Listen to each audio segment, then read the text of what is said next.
Hello, listeners. This is one of the fitting occasions because this is the month of August and August is the month of freedom. And today we have the opportunity to speak of freedom, the history of freedom struggle in Odisha, and the participation of Odisha in India's freedom struggle against the British Raj. We are fortunate we have with us Professor Kharabel Mohanty, a reputed scholar in history, a retired professor in history, who will be discussing with us Odisha's vision, Odisha's participation in the freedom struggle of India. Sir, I welcome you to the studios of All India Radio Cuttack. Thank you so much. It's a pleasure being with you here. If we think of freedom struggle, that's a vast canvas. 1817 comes, 1857 comes. But those were the patches in history or the phases of history that had probably very regional. But the nationalistic feelings which were roused in Odisha, probably when the people of Odisha were educated. Macaulay's dream of English education got a further fillip when people could understand the ulterior motive, the siphoning of wealth from India by the British, and they wanted that this is their birthright. Yes. So Madhusudan Das, the greatest of all luminaries in Odisha, he pioneered the cause of Odia people, but his vision was to unify Odisha. The scattered regions of Odia speaking people were not a good sight for him. He wanted a politically, a systematically unified Odisha. And Utkal Sammilani was born in 1903. Yes. So, if that is the point of departure for us, if that is the starting point for our discussion, how do you look at it? How it has impacted the subsequent generations who came and who motivated the people of Odisha? You have raised a very pertinent issue here in the sense that Odisha has the unique distinction of being the only state in India which was fighting two freedom movements simultaneously. Right. One was led by Utkal Gaurav Madhusudan Das, and the other was obviously Utkalamuni Gopabandhu Das, who joined the Gandhian movement. Now here, in the case of Madhusudan Das, as you rightly pointed out, he said that Odisha is a part of India and that Odisha complements India. Without Odisha, India is not India. And therefore, since we are a colony of the colonialists, we must first retrieve ourselves from the clutches of, say, Bengal, Bihar, central provinces and Madras Presidency, and all these Odia tracts must be united first together. And we can claim, and then we are a part of also the freedom struggle that is being led, that has started since 1885, right? But when he raised this question in 1903, when Surendranath Banerjee was the president of the Indian National Congress, he said that our issues are different, and that is where the difference came up. And I must point out here that when Mahatma Gandhi came in contact with Utkal Gaurav Madhusudan Das. He also came to visit Utkal Tannery subsequently. Yes, subsequently. He was the only person in the hierarchy of the entire Congress who supported the vision of Utkal Gaurav Madhusudan Das. True. Right.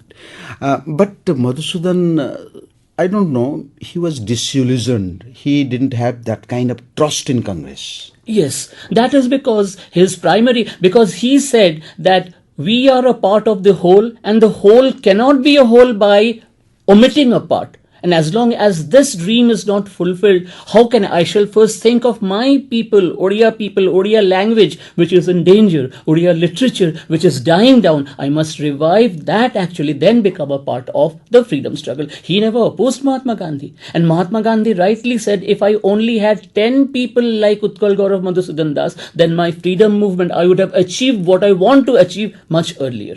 Keeping this in the background, when we come to talk about Odisha and the freedom struggle as inspired by Mahatma Gandhi, I would like to say here that having experimented with his concept of satyagraha in South Africa, when Mahatma Gandhi reached India in 1915, his mentor, political guru, Gopal Krishna Gokhale, advised him to go around India for the first time to see and know what India is, what the diverse culture of India is, who the people of India are. First know what is India, then think of giving the leadership that you want to give, that you have given to the people of Indians in South Africa, right? And when Mahatma Gandhi started his campaign, actually, for the first time, he had been addressed as Mahatma as early as 1915 by Rabindranath Tagore.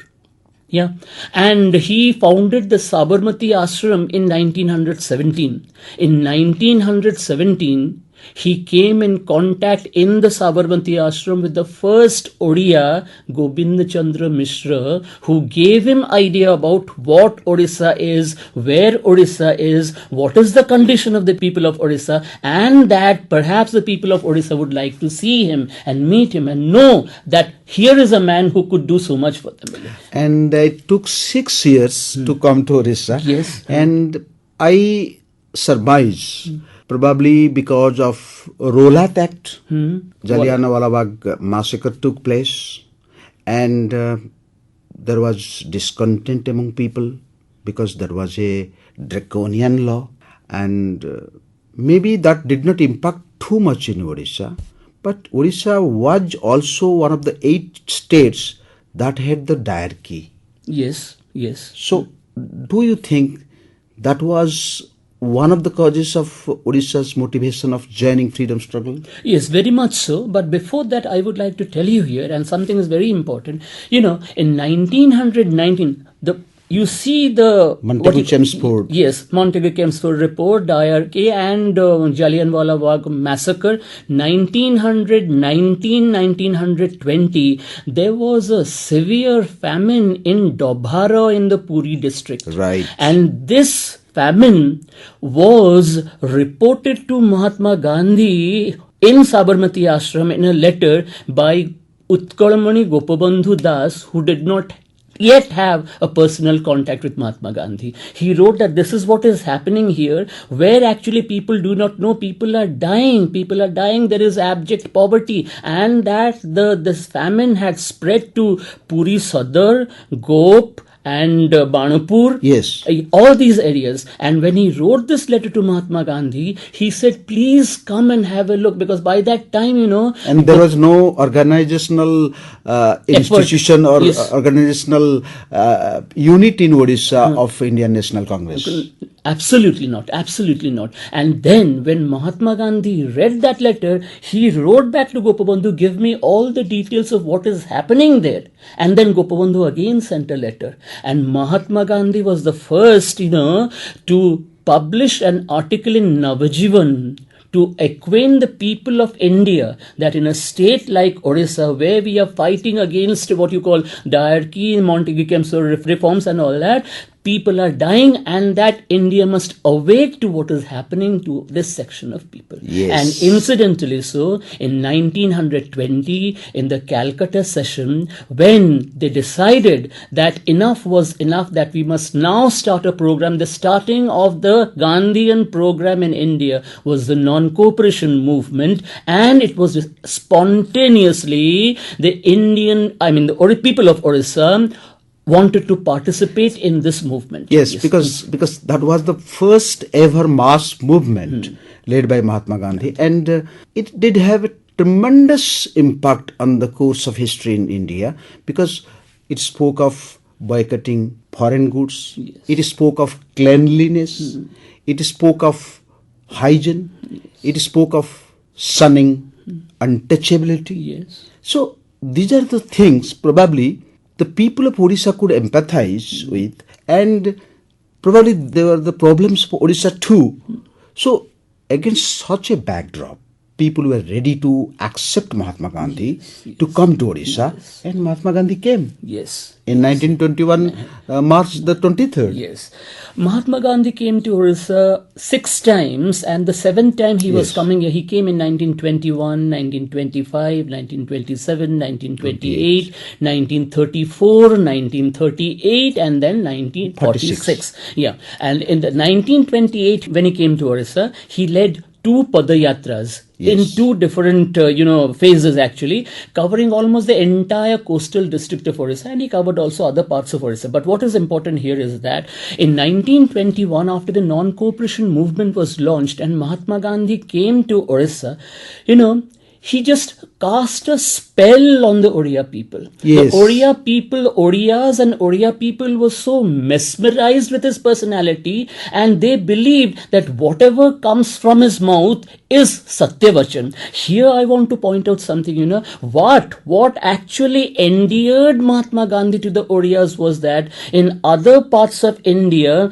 there were contemporaries and people who could question Mahatma Gandhi and try to put forth their point of view. But in Odisha, he found that the entire mass of the population in Odisha was simply enamored and, like a cast a spell that, enchanted by his personality, his presence, that actually, that lasted till Mahatma Gandhi. Yes. They never questioned, Odiyas never questioned the supremacy, the authority of Mahatma Gandhi. They believed, And I sometimes think probably Pandit Gopabandhu held a meeting on the bed of Karjori River on the 24th January 1921, just as a trailer, maybe to lay a foundation, maybe to see whether there could be a better platform. Just he was probably preparing a platform for Mahatma Gandhi, and Mahatma Gandhi came, and the participation of women was such, because he addressed women at Binod Bihari Temple area, and no other places in India he had seen. So women were so interested to get into the thick of things, and they came in large numbers. And as we see how women were very influenced by his ethics and his value system, and the way they thronged his meetings. And he also had a meeting first at Kadam Rasul, then subsequently on the riverbed of Karjori River. That created a history, a mass history among people, as you say. He mesmerized. Okay, he mesmerized. People left colleges, people left schools. We understand that Rajkrishna Bose also left his medical studies. Gopabandhu Chaudhary left his job as deputy collector. Surendranath Dey also left his job, as I remember, because it's such a far away incident. And we are becoming romantics also. And we tend to romanticize when we talk about Gandhi. It's like this actually, I'll tell you. When this meeting was held on the sands of the Karjuri, it was more or less like they say, as Jesus addressing the Sermon on the Mount. Sermon on the Mount. And the people thronged, and there was such a euphoria that people spontaneously joined his movement. They came out in ones and twos, then in bands and droves. And that, rightly, as we pointed out, like women, he gave a call to the women. Gandhiji is said to be the first feminist in India.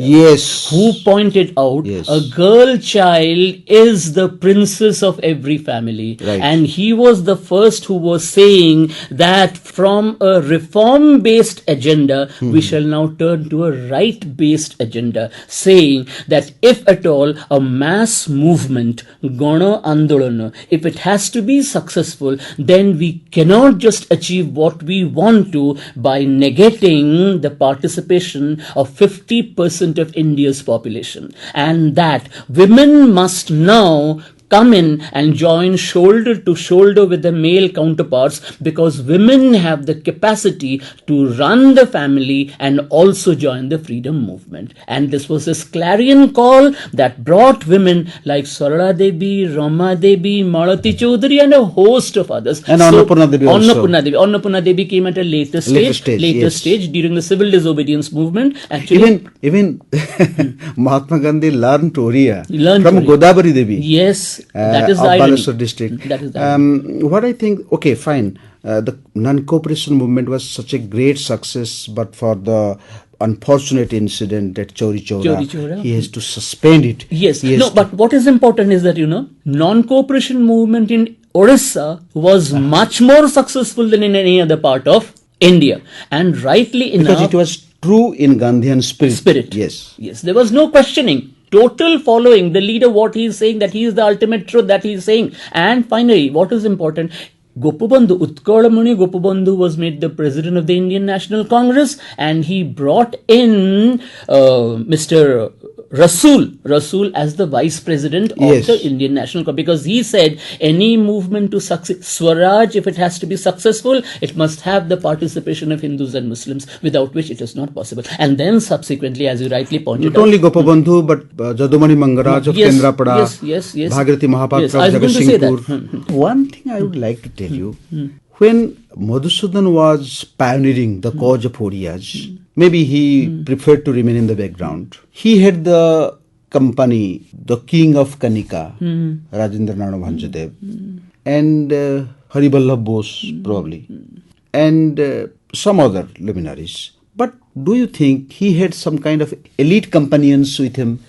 People say so. Often, say that he was an elitist, because normally he used to wear what you call typical Bengali Bhadralok posak and all that, and move around with his fitan. He used his fitan. Because people used to read his Madhu Uder grammar. Yes, Yes. He used to His grammar speak in was Bengali. and He used his to grammar speak in was such that Bengali. people used to read that book Yes. and pass the entrance But test. when you read his poems, Yes, you'll know yes, of that course. he is So inspiring. inspiring. And If there was only one man who was genuinely thinking for the cause of Oriyas, the uplift of Oriyas, the merger of Orissa into a combined state, Great man. yes.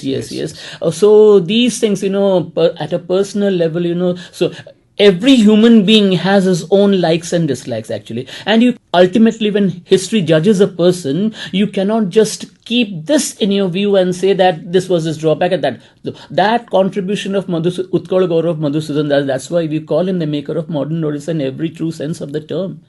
At that point of time, in 1903, Utkal Sammelani, had it not come into existence, then probably all this that was happening would not have happened. right. Would not Actually, have happened. Gopabandhu Das found a platform Yes. on which he could pitchfork Exactly. a movement. Very true. One thing I would like to tell here. Okay, non-cooperation movement was a great success. Yes. It was a great success only because it was a mass movement in Odisha. Complete dedication. Yes. Where you find actually. Then yes, Sir John Simon came and his seven. That's at a later stage. team. But in the non-cooperation movement, I would like to Yes, point yes. out, what you call institutions where dedication and working for the mass that you call sacrificial activities. Like first was started the Sakhi Gopal Bonno Vidyalaya, Yes, when they gave yes. up the schools and all that by Gopabandhu. Then the Swaraj Ashram was initiated after Bakrabad, 1920. yes. Yes. Alaka Ashram at Ashram at Jagatsinghpur. Swaraj Mandir by Harikrishna Mahatab. Swaraj Ashram was specifically, developed Actually, that was a mess for freedom fighters. Freedom fighters, where they could take shelter and get trained for the non-cooperation movement, actually. And that is where actually the Khadi movement and the Charkha movement became so popular. Mahatma Gandhi wanted that 1 lakh charkhas Yes, should be distributed. became so popular. It had its own non-cooperation movement in Odisha had its own dynamics in the sense Charkha and Khadi became so popular. He was then being criticized, but now you look, what was his aim? To provide employment opportunity to every family in the country. And now you would see 21st century, Same Khadi thing. has an sartorial, designs whatever, has an international reach. Yes. And non-cooperation was the movement that took away what you call fear from the hearts of Odiyas. Fear from the hearts of Khadi has now become as French would call, haute couture. Yes. Okay, then Sir John Simon came, 7-member team, go back Simon, because it was against all the expectations of Indian freedom fighters. They also did not stick to a dominion status for India.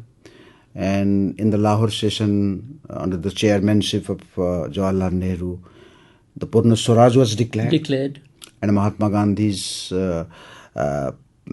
second mass movement, Salt Satyagraha or civil disobedience movement, which started around 1930. So that civil disobedience movement was larger. It was not some region specific. It was much more larger. Yes. Because it created one kind of, sensation. People were thronging to the places because it had some kind of relationship with their livelihood. Yes. Non-cooperation was related to the ethics. Yes. It was related to their livelihood. Salt making is their birthright. Because this is the place where they were born. Like Africans would say, yes, my skin is black. It is the sun that has burnt it. So, yes, I am an Indian and I live in India. So, this is my right to make Surrounded salt. by sea on three sides. Longer coastline I do have. So why should you tax me? Why should you ban my activity? So that became a very tactical aspect of freedom struggle. And emotional too. Yes, yes. And we all know from Sabarmati to Dandi, that is nearly 241 miles. Yes. 78 supporters. And he reached on the 6th of April. Yes. And that created a sensation in Odisha also. Because Odisha has also equally a very long stretch of coastline. And Gopabandhu Chaudhary, Acharya Hariyar, they started from 6th of April to go to Inchudi. But midway probably Gopabandhu Chaudhary was arrested. Yes. And Acharya Hariyar took the lead and he picked up the salt earth in Inchudi. Yes. How 22 places along the coastal line were the centers of mass activities during that period in Odisha. Yes, and it is this one movement, this is one movement where women actually came out in full force.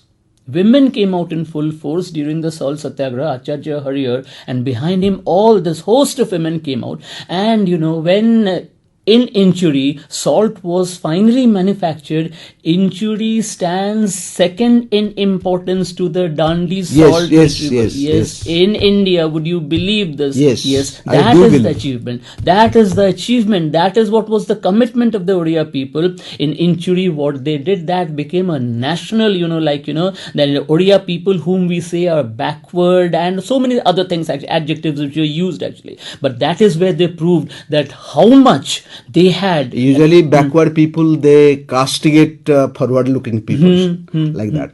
So Odiyas were actually much advanced of their times. That is why we say Inchuri was number 2, second in importance to what had happened in Dandi. And here, ironically, number of women who participated in this Inchuri Jatra actually was much more than in any part of India. Right. And that is what gave the leadership qualities to Odia women so far as the freedom struggle was concerned. Completely dedicated, completely devoted to a cause. Still we attain it, we shall do it. And this is where actually Rama Devi, Marathi Chaudhary, they all gave the leadership and took it. And then, of course, then they started boycotting foreign goods, foreign clothes. There was a bonfire in Puri of foreign clothes. Chowkidari tax was abolished, and then the government retaliated by, censoring local dailies, and that is what was the censorship that they created. So civil disobedience, otherwise where it happened, whatever that happened. But in Odisha, again, like non-cooperation movement, civil disobedience was a perfect success in Odisha. And I remember at Kujanga also, Narayan Virabara Samanta, he led the troop. And Nilakanta Das in Jagannath Ratha in Puri, Niranjan Patnaik in Ganjam. So it was a mass movement equally along the coastline. Then Mahatma Gandhi came in 1934 for a Padayatra. That was something different because it was not directly associated with freedom struggle. No. It was something associated with our social hierarchy. Exactly. It was sociometrics all the way. Yes. Mahatma Gandhi did not fight for freedom. No. Mahatma Gandhi did not fight for self-rule. Mahatma Gandhi fought for the existence of human values as humans should have. Yes. Perfectly true. Because that's why we say, he was the first. When you read his literature, there is a distinction actually. Gandhian literature written by other people on Gandhi, and Gandhi's own writings, which he wrote prolifically in English, Yes. but he also wrote in Gujarati language. Yes. Gujarati. And there you would find he was talking of what you call Adhikar Sahitya. Right. Adhikar Sahitya, where man has to fight for his rights, justifiably so, without being depressed and frustrated that I'm losing. You have to continue with your fight. Struggle. We struggle to survive, and we survive to struggle again. But then the point is, you must not give up your struggle, because you must have to be an optimist that ultimately I shall attain my results. Got it? And that was the spirit. And here, many people say that Gandhian program was a political program. But Gandhian program is a comprehensive program which is political, social and economic. He was coming to Odisha this time, as you rightly pointed out, in 1934 to, to socially interact with the people, to see the social condition of the people here in Odisha. That is what captivated him. That is what befriended Mahatma Gandhi, the abject poverty that he saw in the Odia people and the simplicity of the Odia people. Right. That they have this trust in me, so I must see to the uplift of the entire social status, social class here in Odisha. And society and economy are so deeply interlinked. He went to the minutest village during this too. The Padayatra was divided into two different phases, and he covered almost all parts of Odisha where he met people, understood their problems, and then tried to include them. And also by saying, if these people whom the upper caste was castigating, actually, if they do not participate in my movement would not be successful. Yes. So women and the so-called downtrodden, depressed, oppressed class of the section of the society, if they don't come and join me in my movement, we would never achieve what I want to achieve, actually. And that is where he integrated all sections of the people here, women and what you call the depressed classes of the society. The people who were relegated to the background. Yes. So now comes the third phase, which is the phase that would give us the freedom. That is the Quit India movement. Yes. So come 1942, August 8, Bombay. Bombay session. Yes. But as you rightly said, if Inchudi was the second Dandi, Iram was the second Jallianwala Bagh. Yes, rightly so. Because in Jallianwala Bagh, people were warned partly. Some people did not know that police was going to fire. But in Iram, people were warned that you go away, police is going to fire. But still people clung to that place. Yes. And there was a huge surge of hopes, huge surge of protest all over Odisha. How do you look at the picture of Quit India movement in 1942? Yeah. A very pertinent question that you've raised is that here I would again like to point out, after the arrest of all the top-ranking leaders by the British, Quit India movement was announced, 10th August, everyone was arrested. And it was almost, they believed that without leaders, nothing was going to happen. But Gandhi's call of do or die had actually galvanized the entire youth population of the country. And when you analyze the Quit India movement in Odisha, you would find that the entire, whom we call the second rung leadership, the youth population of Odisha, including farmers and all such working people, participated in this movement, making the movement truly what you called a mass movement for the first time in Odisha. Sections were participating at different time. But here we find the entire population of Odisha was participating, number one. But before we come to Iram, you find firing had taken place in other parts also. It had happened in Kaipada. It had Paprahandi. It came after Iram actually, and then Dhamnagar firing, Nimapada firing, where so many people were killed, and this became Iram. Iram became what you call the second Jallianwala Bagh, Raktatirtha Iram that we call. 29 people were killed. One woman, Paribewa was killed. And worse still, when we come to Paprahandi, the Adivasi awakening from Ganjab, Adivasi awakening had come, manifesting in the person of Lakshman Naik. The first Shaheed who was the only Odia Shaheed in the 1942 movement in Maithili firing, Maithili. And then in Paparahandi, they killed so many people, and so many Congress workers were killed and their bodies were disposed to the Paparahandi river. So that is, so you find here that Jallianwala Bagh, one place, but in this 1942 movement, the series of firing starting from Kaipada right up to Paparahandi, Maithili, that has been going on, and so many people died defying the authority of the police. Professor Mahanti, I have been little fortunate. I have met Gauranga Charana Mahanti of Barandua. I have met Kamla Prasad Kara of Barapur. I have also talked to personally Ganesh Prasad Tripathi of Padua. Great.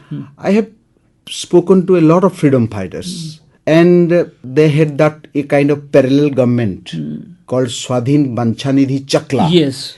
And the way they narrated their stories, I remember now, after so many years, inspiring, and it gives a complete, truthful picture of a nice account of how people felt about freedom, how they wanted it at any cost. Yes. Do or die was really the mantra Odisha adopted in 1942. Very true. Yes. Like, that was a generation. Yes. Rarely you find in history, a generation springs up where almost every individual is trying to put in his best for a cause they believe that is the ultimate truth for us. We Indians must have our independence, and I shall contribute my might without expecting or hoping any help for all. Which we say in Odia, Tyagi Gosti. Yes. A Tyagi Gosti, sacrificial Gosti, which believes in sacrifice without expecting anything in return because I'm doing it for my motherland. Very true. Have you got it? And that was the time, these great Jatiya poet, Jatiya Kavi Birokishore was writing in Banchanidhi Mahanti, Birokishore, Lakshmikant Mahapatra was writing actually Bande Utkala Janani. Yeah, and they were writing this, and so we find here actually, so anyone was trying to do his own, might give his own the best so far as my capability is concerned, and my only concern is without expecting anything in return. I want freedom for my country and I'll do whatever I want to. And this, from 1942 you find out directly you come to what you call the Prajamandal movement, which had gained ground as early as 1937. In the United States. Yes, states revival, what you call merger, where Pandit Nehru was the president and Mahatma Gandhi supported it. That got a fillip, that got a boost. In 1946, it started again, and when we find got 20 out of 26, 24 merged together, Odisha became independent on a language basis, pre-independence Odisha, 1st April 1900. That is the first ever state in India. Yeah, created on language basis. Yes. Before independence. Other states came up after independence. But it was not a complete picture. Complete picture came after 1946 when Vallabhbhai Patel came. Sometimes in my figment of imagination, Professor Mahanti, I think Odisha fought for its freedom in 3rd century BC. Yes. when Ashoka invaded Odisha. And probably that is in our blood, that is in our system, that maybe the river Daya has taught us how to fight for the existence and survival. Maybe Mahatma Gandhi was attracted to Odisha, otherwise that man, that saintly man would not have come to Odisha for 7 times. Yes. Never.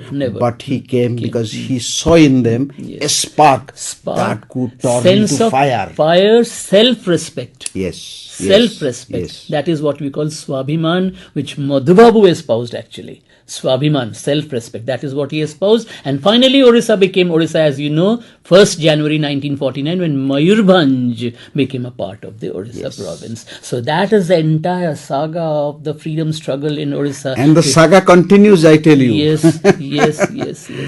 The saga continues. Yes, very much and we hope, Professor Mahanti and I, that Odisha will espouse the cause that it had once initiated. Yes. Odisha will delve deep into the matters of human existence that it once fought for, and Odisha will rise to the higher echelons Yes. Amen. as it had already done in the past. Yes. Thank you very much, Professor Mohanty, for being with us. Oh, it was a pleasure being with you, discussing such a wonderful chapter of Odishan history, such a glorious chapter of Odishan history. It's wonderful. My thanks to you, because you invited me to have such a very fruitful and worthwhile and time-serving discussion on Odisha. Thank you, sir. Thank you, sir. Thank you.